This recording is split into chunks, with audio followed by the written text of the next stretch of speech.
Catecismo de la Iglesia Católica.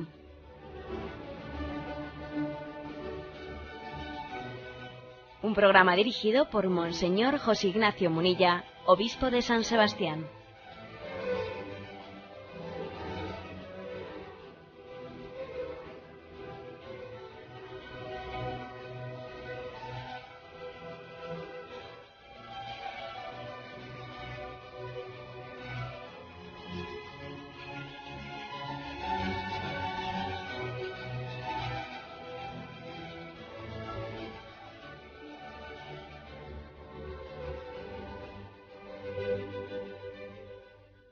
Un cordial saludo a todos los oyentes de Radio María.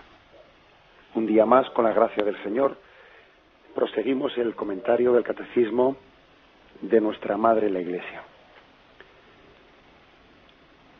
Para finalizar una de las secciones introductorias al tema de la liturgia, vamos hoy a hablar de las tradiciones litúrgicas, la liturgia y las culturas que el Catecismo explica del punto 1200 al 1206. Podríamos titular esta exposición, tal y como la hace el mismo Catecismo, Diversidad y unidad litúrgica. Diversidad de la liturgia y unidad de la liturgia al mismo tiempo. Bien, vamos a leer algunos de estos puntos y los vamos explicando. Desde la primera comunidad de Jerusalén hasta la parusía, las iglesias de Dios, fieles a la fe apostólica, celebran en todo lugar el mismo misterio pascual. El misterio celebrado en la liturgia es uno, pero las formas en su celebración son diversas. La riqueza insondable del misterio de Cristo es tal que ninguna tradición litúrgica puede agotar su expresión. La historia del nacimiento y del desarrollo de estos ritos testimonia una maravillosa complementariedad. Cuando las iglesias han vivido estas tradiciones litúrgicas en comunión en la fe y en los sacramentos de la fe, se han enriquecido mutuamente y crecen en la fidelidad a la tradición y a la misión común a toda la Iglesia. Habla pues este punto del Catecismo sobre las diversas tradiciones litúrgicas dentro de la tradición católica, ¿no? Dentro de la comunión católica. Algo importante para ser conocido, porque nosotros quizás, aquellos que hemos nacido, que hemos vivido en los países en los que el rito latino, que es el que más generalizado está dentro de la Iglesia Católica, ¿no? El rito latino prácticamente es el rito único. Pues bueno, vemos como con cierta curiosidad cuando se asoman en algunas asambleas litúrgicas, pues algunos patriarcas, algunos sacerdotes, algunos obispos de las iglesias católicas orientales con unos atuendos muy llamativos, muy vistosos, y de alguna manera pues lo vemos como algo peculiar, como algo que a veces podríamos reducirlo a una nota de luz y de color, ¿no? Pero lo vemos como algo muy distante y algo que, bueno, pues como si fuese casi algo arqueológico, ¿eh? Y bueno es que nos demos cuenta de que ellos son tan católicos como nosotros y no más, ¿eh? Y el hecho de que estas tradiciones litúrgicas católicas estén absolutamente recogidas en este catecismo, creo que también es un gran logro. Tenemos que tener cuidado de que no reduzcamos, ¿no? Pues el rostro de la catolicidad al rito latino. Más todavía, tenemos que tener cuidado de no reducir el rostro de la catolicidad a Occidente o a Europa. Hay que tener mucho cuidado con eso. En los últimos pontificados, ya comenzando con su santidad Pablo VI, de feliz memoria, pues hicieron un gran esfuerzo por universalizar, ¿no? Pues el mismo colegio cardenalicio.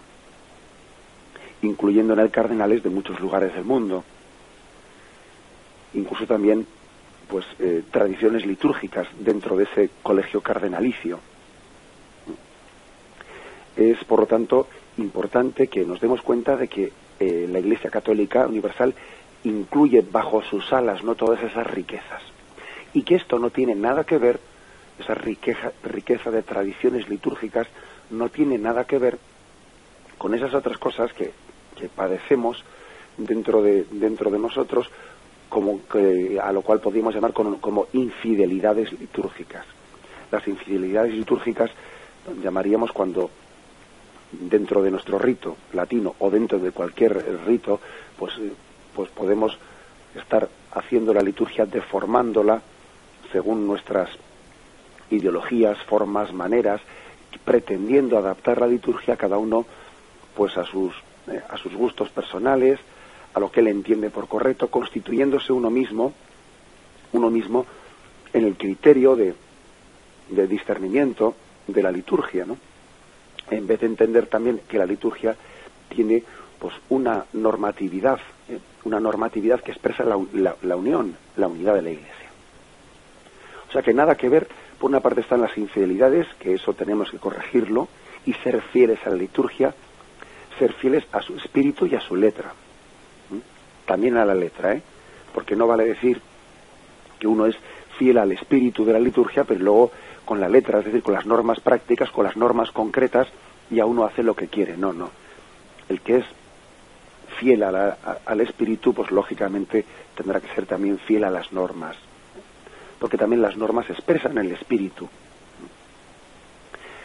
Si me permitís el ejemplo, es como cuando alguien dice que él quiere ser fiel al espíritu del Concilio Vaticano II, y que le parece que lo importante del Concilio Vaticano II pues fue su espíritu y no tanto sus documentos, sus escritos. Dice, hombre, no me manipule las cosas, ¿no? No se puede ser fiel al espíritu del Concilio Vaticano II sin sujetarse a lo que dijo. De lo contrario, uno está recurriendo al supuesto espíritu del Concilio Vaticano II para luego decir y hacer lo que le dé la gana, ¿no? No, es el Concilio Vaticano II trajo unos aires renovadores de la Iglesia que cambió la manera de entender la tradición de la Iglesia y tal y cual. Lo que pasa es que los escritos pues se quedaron cortos. Bueno, no manipulemos las cosas. El espíritu del Concilio Vaticano II se traduce en los documentos que el Concilio Vaticano II escribió. Y el espíritu de la liturgia pues también se traduce en sus normas litúrgicas. Luego, cuando hablamos de fidelidad a la liturgia, que hay que ser fieles porque la liturgia expresa un misterio, lo está custodiando, lo está expresando, y es un misterio que afirma, ¿no?, y visualiza la unidad. Bueno, pues esto no quita, no obsta que dentro de la Iglesia Católica existan diversos ritos que la Iglesia ha aprobado igualmente, todos ellos, ¿no?, que los ha llevado en su seno, y ellos manifiestan, como dice aquí, la riqueza del misterio de Cristo. El hecho de que el misterio de Cristo se esté celebrando en fórmulas litúrgicas diferentes, ¿no?, en las fórmulas orientales, en las fórmulas occidentales. Ahora vamos a ver aquí una pequeña explicación de cuántas tradiciones, cuántos ritos existen, etcétera, ¿no? Ello todavía manifiesta más claramente la riqueza de Cristo, que no puede ser agotado, por ninguno de nosotros en particular. Cristo es más rico. La expresión litúrgica, ¿no?, pues todavía manifiesta que cada uno de nosotros no puede agotar el misterio de Cristo, que es tan rico. Hay pues un misterio de enriquecimiento mutuo. Y tenemos que estar pues muy abiertos, ¿no? Muy abiertos y muy gozosos cuando vemos un rito litúrgico oriental. Y gozar con él. Gozar con él, y también cuando hagamos visitas a los lugares, a veces los católicos, cuando hacen visitas a aquellos lugares, pues bien sea de Egipto, bien sea de aquellos lugares de Siria, etcétera, del Líbano, lugares en los que se conservan estos ritos orientales, creo que deberíamos, ¿no?, cuando se hace turismo a aquellos lugares, deberíamos de reservar, un católico, ¿no?, debería de reservar un momento importante pues para visitar a las comunidades católicas de aquellos lugares y visitar sus iglesias, participar en sus liturgias. Sería importantísimo, ¿no? Qué pena es que igual los católicos vayan de vacaciones por ejemplo, a Egipto, ¿no?, y allí se estén dedicando pues exclusivamente a visitar unas pirámides, etcétera, y bueno, y son inconscientes de la existencia de aquellos ritos antiquísimos, ¿no?, que perviven y superviven a veces heroicamente en medio de culturas hostiles, y deberíamos, en medio de nuestras visitas a aquellos lugares, contactar con esas comunidades católicas con tradiciones litúrgicas propias y participar en sus liturgias y gozar de ellas. Es pues un gozo, es un gozo para los católicos el que dentro de las salas, ¿no?, de nuestra Madre Iglesia se cobijen todos estos ritos litúrgicos. Es un gozo y expresa la riqueza de Dios, una riqueza que ha querido tener destellos, colores distintos, formas distintas de expresión. Bien, vamos a hacer una breve reflexión y continuamos enseguida.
Dice el punto 1202 y 1203.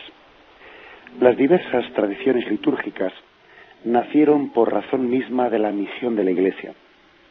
La Iglesia, en una misma área geográfica y cultural, las iglesias llegaron a celebrar el misterio de Cristo a través de expresiones particulares culturalmente tipificadas en la tradición del depósito de la fe, en el simbolismo litúrgico, en la organización de la comunión fraterna, en la inteligencia teológica de los misterios y en tipos de santidad.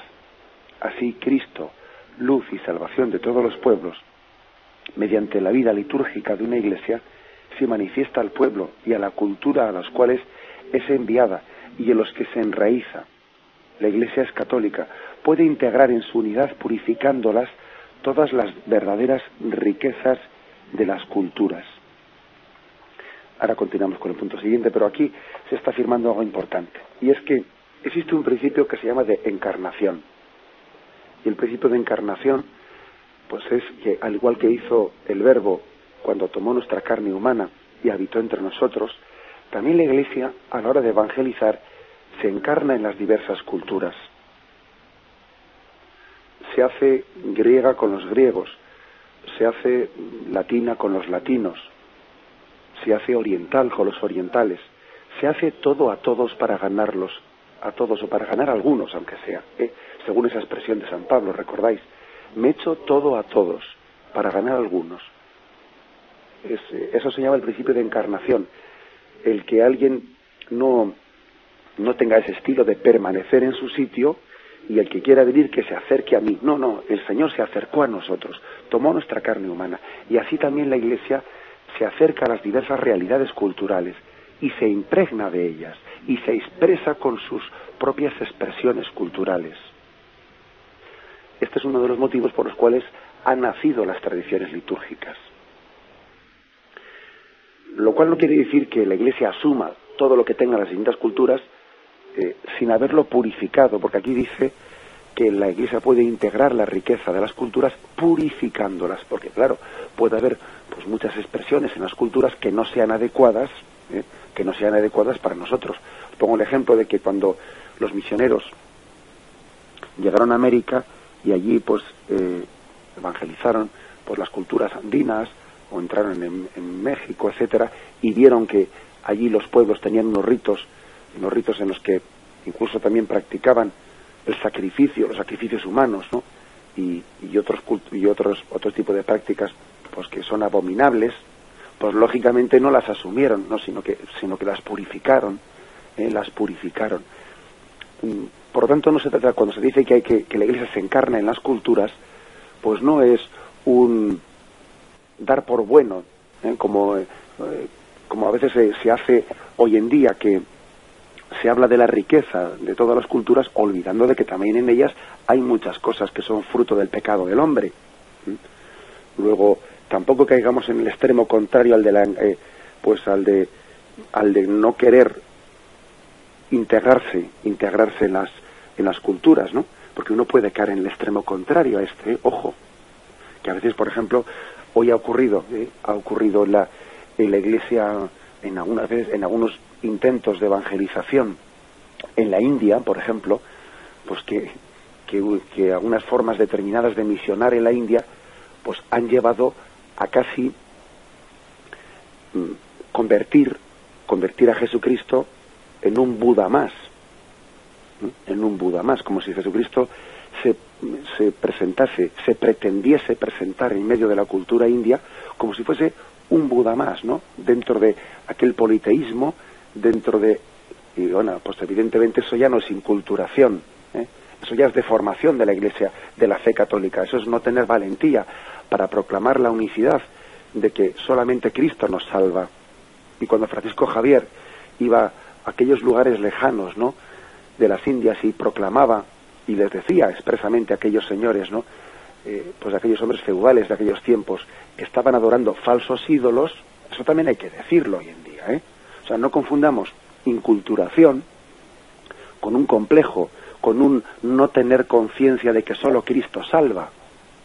Pues el caso de la India, porque evidentemente, o sea, eso también ha ocurrido, que a veces hemos pasado de un extremo al otro, y a veces en nombre de la inculturación, de que hay que inculturarse en una cultura, pues a veces se ha llegado a ir a la India allí y presentando a Jesucristo como un Buda más, con su forma, y confundiendo una cosa con la otra, confundiendo el respeto a una cultura con convertir a Jesucristo, reducir a Jesucristo pues a un Buda más. Bueno, pues eso ya no es inculturación, claro, eso es deformación de la fe católica. Bien, por lo tanto, aquí tiene que haber un equilibrio, entre que hay que inculturarse en las formas de cada cultura, pero ojo, al mismo tiempo purificándolas y manteniendo lo específico del mensaje católico. El punto 1203 especifica, ¿no?, qué cantidad de tradiciones litúrgicas existen. Las tradiciones litúrgicas o ritos actualmente en uso en la Iglesia son el rito latino, principalmente el rito romano, pero también los ritos de algunas iglesias locales, como el rito ambrosiano, el rito hispano-visigótico, o los de las diversas órdenes religiosas, y los ritos bizantino, alejandrino o copto, siríaco, armenio, maronita y caldeo. El Sacrosanto Concilio, fiel a la tradición, declara que la Santa Iglesia concede igual derecho y honor a todos los ritos legítimamente reconocidos y quiere que en el futuro se conserven y fomenten por todos los medios. O sea, que la Iglesia ve como una gran riqueza todo ello, ¿no? Cuando escuchamos todos estos nombres, ¿no? Sí, rito copto, siríaco, armenio, maronita, caldeo, pues claro, nos quedamos un poco diciendo, uy, qué cosas tan raras, porque nosotros las desconocemos. Es bueno que por lo menos nos familiaricemos con estos términos, ¿no? Para que nuestra cultura también eclesial pues sea más amplia, tengamos un espíritu más católico, más universal. Aunque sea brevemente, voy a hacer una pequeña explicación de cómo es la organización de las iglesias católicas orientales. De acuerdo con la división instaurada por el vigente código, ¿no?, de los cánones de las iglesias orientales, porque, ojo, existe, igual que nosotros tenemos el código de derecho canónico para la iglesia latina, también el Papa aprueba pues los códigos de cánones para las iglesias orientales, que tienen su propio código de derecho canónico. Estas iglesias se dividen en 4 categorías. Las iglesias patriarcales. Y las iglesias patriarcales son la caldea, la armenia, la copta, la siríaca, la maronita y la melquita. Luego están, la segunda categoría, las iglesias archiepiscopales mayores, que son la iglesia ucraniana y la siro-malabar. En tercer lugar están las iglesias iglesias metropolitanas, que son iglesia etíope, sirio-malancár, rumana y rutenia en América. Y en último lugar está el tipo de iglesias que se llaman suyuris, que son todas las demás.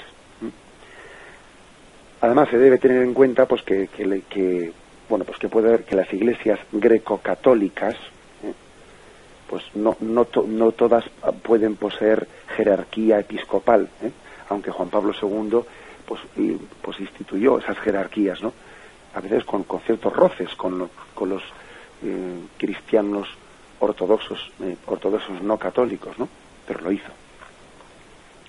Bueno, por otro lado, en atención a los crecientes movimientos de población que han ocurrido en los últimos decenios, la Santa Sede ha erigido en algunas naciones occidentales los ordinariatos para los fieles de las iglesias orientales que residen en países en los que no hay constituida jerarquía católica del propio rito.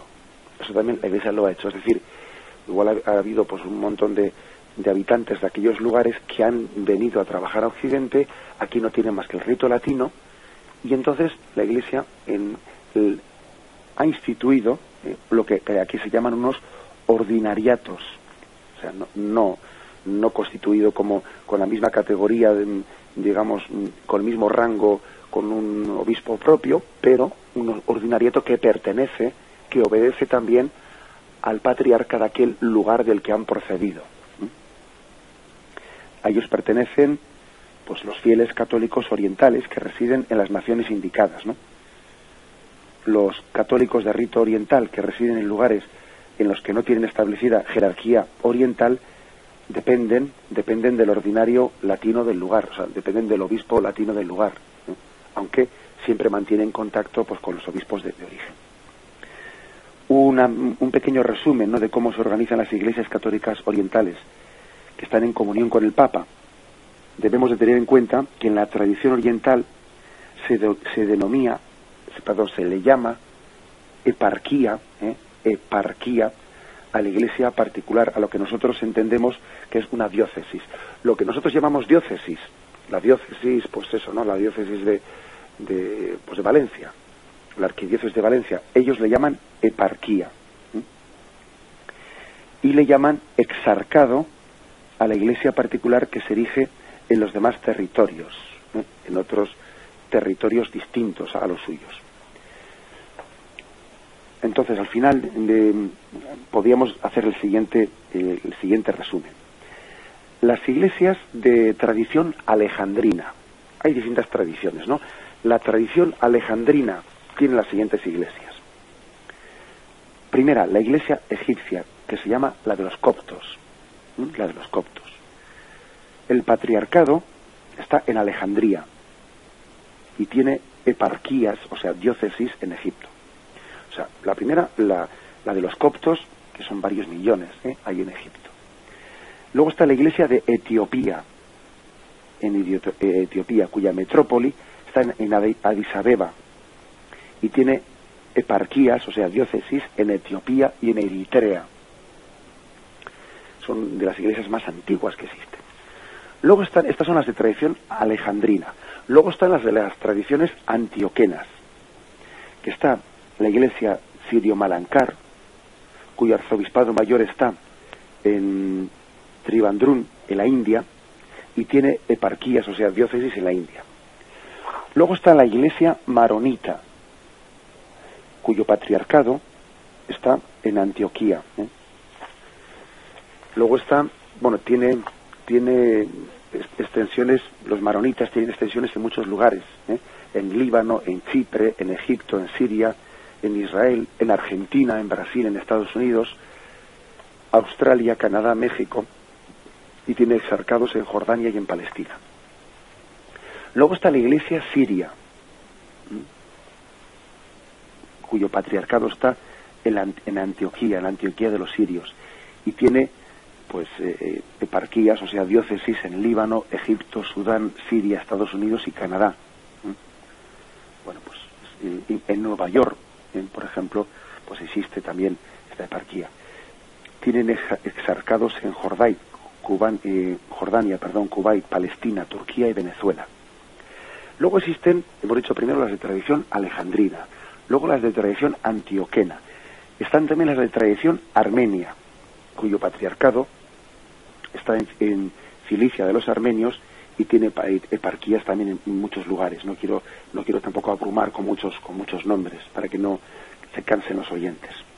Luego están los católicos de tradición caldea, cuyo patriarcado está en Babilonia de los caldeos y tiene también eparquías en Irak, Irán, Líbano, Egipto. Acordaros de que una de las, ahora que estamos viviendo pues desde hace un tiempo, no, pues esos desgraciadísimos hechos, no, dentro de Irak, que Irak es uno de los países de mayoría musulmana que ha tenido desde siempre católicos, no, en su seno, los caldeos, y bueno, pues la verdad es que eso se nos olvida y están pasando unos malísimos momentos. ¿Por qué? Pues porque puede ocurrir perfectamente que toda esta guerra organizada en torno a Irak lleve al fundamentalismo islámico a hacer una visión como que nos ha atacado Occidente, ¿no? Nos han atacado, y como los Occidente ellos lo identifican con los cristianos, pues claro, resulta que ellos pretenden vender allí o dar la imagen de que estamos siendo atacados por los infieles, por los cristianos, ¿no? Entonces, claro, imaginaros eso, en qué situación les coloca a los católicos, ¿no?, de rito caldeo, a los iraquíes, que son católicos de rito caldeo, que viven dentro de esa nación. Les coloca en una situación delicadísima, claro, pues porque resulta que esta guerra, por los musulmanes mayoritarios, ¿no?, dentro de esa nación, pues les hacen sentirse como enemigos dentro de su propia patria, claro. A veces no nos damos cuenta de los problemas que creamos cuando nos metemos en estos líos, ¿no? Y cómo esa guerra ha hecho sufrir tremendamente a los católicos que viven dentro de esa nación. El patriarca caldeo pues ha hablado más de una vez de ello, ¿no? Ha hablado más de una vez de ello y por desgracia poco caso le hemos hecho.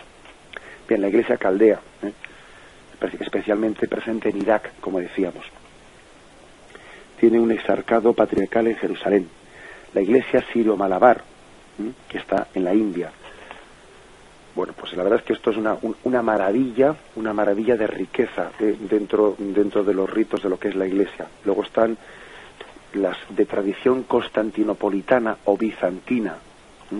Aquí está la iglesia albanesa, la iglesia búlgara, la iglesia bizantina de Croacia, la iglesia griega, la iglesia bielorrusa, la iglesia italo-albanesa, la iglesia macedonia, la iglesia melquita o grecomelquita, la iglesia rumana, las iglesias rusas, ucraniana, eslovaca, bueno, impresionante, impresionante. La verdad es que cuando uno se asoma a este mundo del cual nos hablan estos puntos del catecismo, bendice a Dios y da gloria a Dios, ¿no? Pues por toda esta riqueza. Cuando se celebran estas jornadas mundiales, ¿no? Jornadas mundiales de la juventud o los encuentros mundiales de la familia, nos han servido, entre otras cosas, para ver cómo acuden a estos lugares pues distintos representantes de estas iglesias. Y por una parte están los seglares, ¿no? Pero también incluso todavía cuando van algunos de sus sacerdotes, de sus obispos y concelebran, ¿no? Pues en la misa presidida por el Papa, pues todavía esto le da es como visualizar la catolicidad de la Iglesia, ¿no? Como decir, qué grande es Dios, que es capaz de mantener bajo unas mismas alas, a toda esta riqueza. Juan Pablo II habló de los dos pulmones de Europa, de ayudar también a salir de nuestras crisis. Bien, glorifiquemos a Dios pues por todo ello. Tenemos un momento de reflexión y continuamos enseguida.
Dice el punto 1204.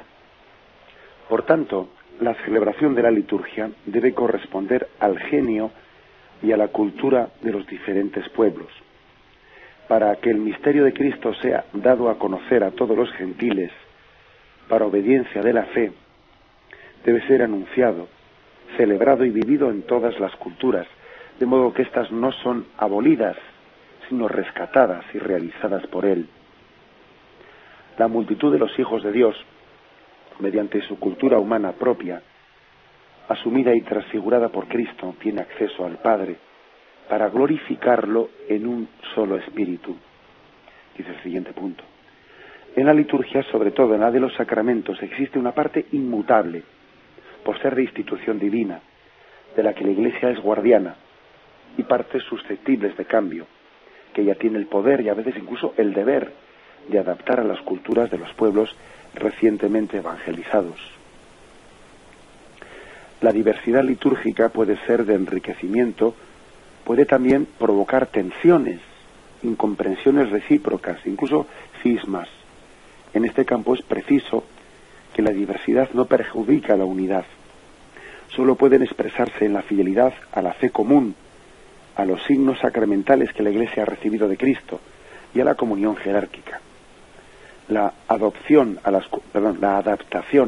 las culturas exige una conversión del corazón y, si es preciso, ruptura con hábitos ancestrales incompatibles con la fe católica. Bueno, el catecismo en estos últimos puntos todavía da una vuelta de tuerca más a la expresión entre lo que llamamos riqueza de la pluralidad litúrgica y a su vez también el peligro de falta de unidad. no, o sea, no todo es tan bonito, o sea, no todo, digamos, es tan bonito, la riqueza, la pluralidad, qué bonito, sí, sí, de acuerdo, pero aquí también el catecismo pone un poco el dedo en la llaga y dice, ojo, que no todo es de color de rosa, que también a veces la falta de unidad litúrgica ha provocado cismas y ha provocado, pues, faltas de comunión, porque eso también hay que decirlo, si no sería no conocer la historia de la Iglesia, que muchas veces se han producido cismas entre Oriente y Occidente, comenzando por discusiones litúrgicas. Luego, ¿qué queremos decir con esto? Que no basta con hacer qué bonito, que la pluralidad, etcétera. Sí, sí, de acuerdo, pero esa pluralidad tiene que estar integrada en la unidad, en la unidad del misterio que celebramos. Y sabemos que, por lo tanto, tiene que haber partes en la liturgia que llamamos intocables e inmutables, porque vienen de Jesucristo y nosotros no podemos cambiarla incluso ni en nombre de la inculturación, ni que hay que adaptarse a las culturas, ni nada de eso. O sea, hay unas partes de la liturgia que tienen que ser inmutables forzosamente. Entonces, claro, uno dice, bueno, ¿y entonces en qué quedamos? ¿Dónde está el equilibrio? Hombre, el equilibrio está en que es la propia Iglesia la que tiene que ir discerniendo esto, la que tiene que ir discerniendo la liturgia. O sea, uno mismo no se puede constituir en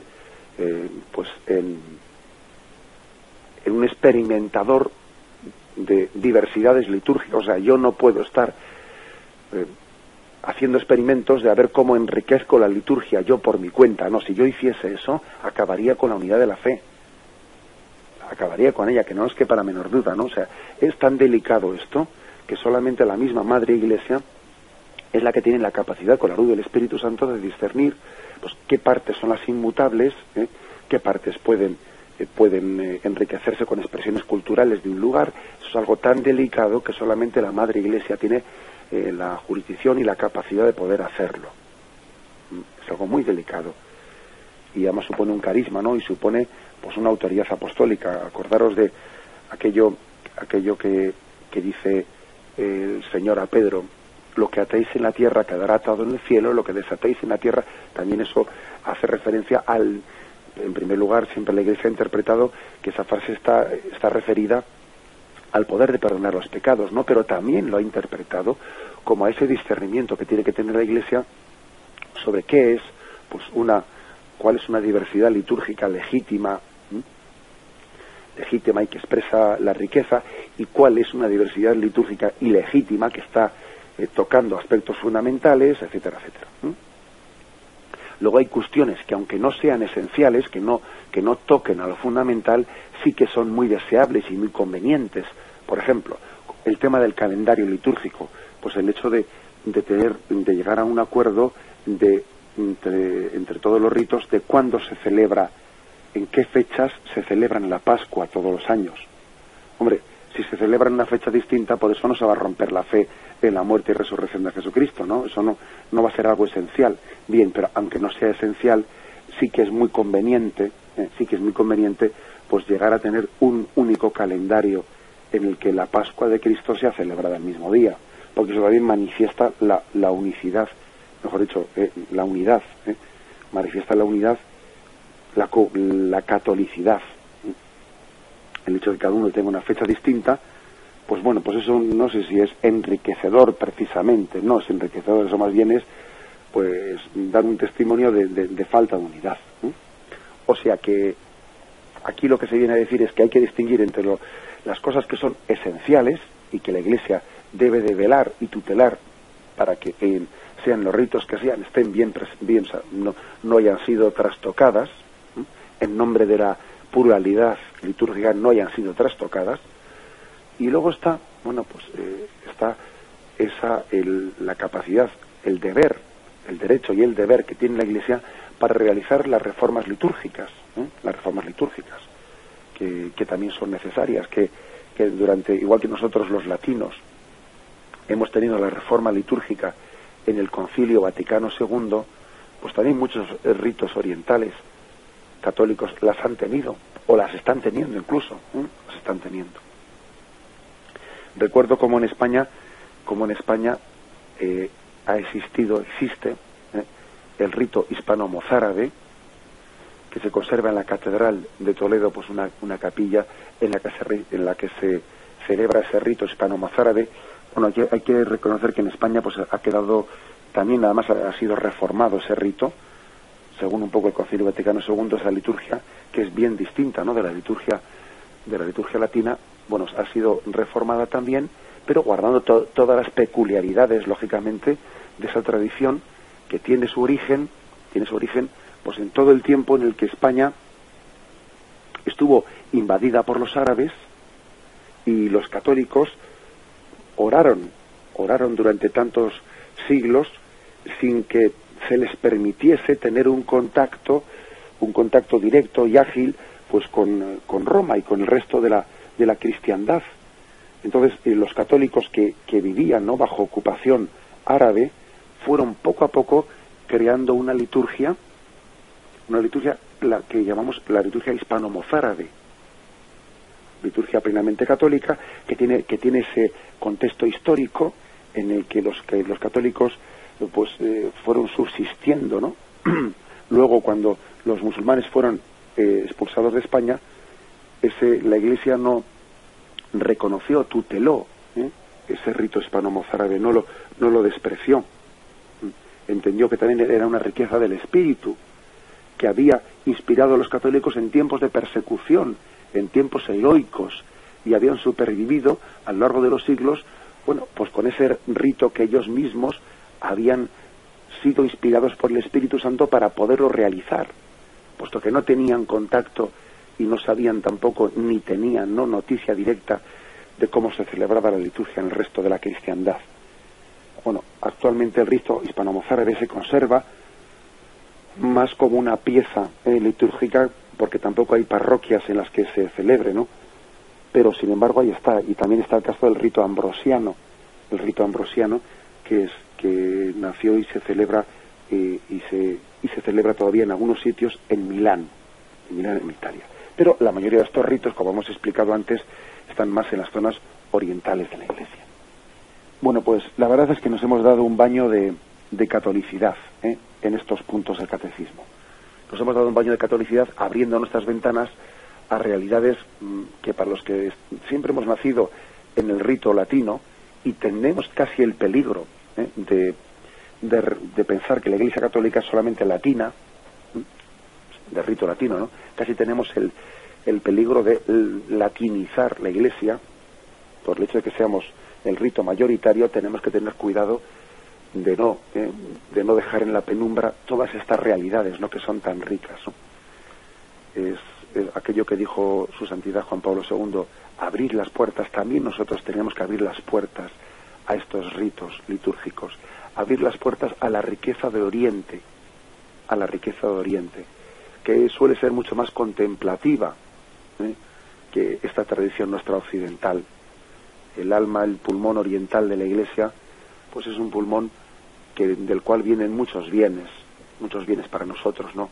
Es una celebración generalmente mucho más solemne que la nuestra, mucho más solemne, en la que se remarca mucho más el aspecto del misterio, de lo misterioso, el aspecto de lo sagrado. Son unas liturgias que tienen mucha mayor unción, mucha mayor devoción. Suelen ser también mucho más largas que las nuestras, ¿no? Nosotros los latinos hemos llegado a hacer una liturgia pues muy simplificada, adaptada a unas explicaciones pedagógicas. Nosotros hemos cogido esa especie de genio occidental de la practicidad, y todavía encima alguna persona le dice al sacerdote: hoy rapidito, que tenemos no sé qué. Y le dice al sacerdote, y dice: no, Dios mío, está como para irse a Oriente y que sea un egipcio y que asista a la misa del rito copto. Se va a enterar, si le dice allí pues al sacerdote del lugar pues que haga una misa rapidita. Tenemos que abrirnos a esta riqueza y respirar también con el pulmón de la Iglesia oriental y todas estas riquezas orientales. Abrirnos a su sentido de lo sagrado, a saber que cuando estamos en la liturgia estamos ante el coro celestial que alaba a Dios en los cielos, a no ser tan superficiales, ¿no?, como a veces podemos ser, a no hacer de nuestras iglesias, como muchas veces han denunciado los oyentes, ¿no?, a no hacer de ellas pues una especie de lugar en el que se habla y se está allí como si fuese un lugar de tertulia, ¿no? Antes o después, no, a profundizar el sentido de lo sagrado. Nos ayudan mucho estos ritos orientales, que precisamente igual porque han vivido en situaciones más difíciles que las nuestras y han pintado bastos, ¿no?, en su vida diaria, bueno, pues precisamente luego rezan con mayor unción, con mayor sentido de la trascendencia, ¿no? Bien, pues dejamos aquí este comentario y me despido con la bendición de Dios Todopoderoso. Padre, Hijo y Espíritu Santo, descienda sobre vosotros. Alabado sea Jesucristo.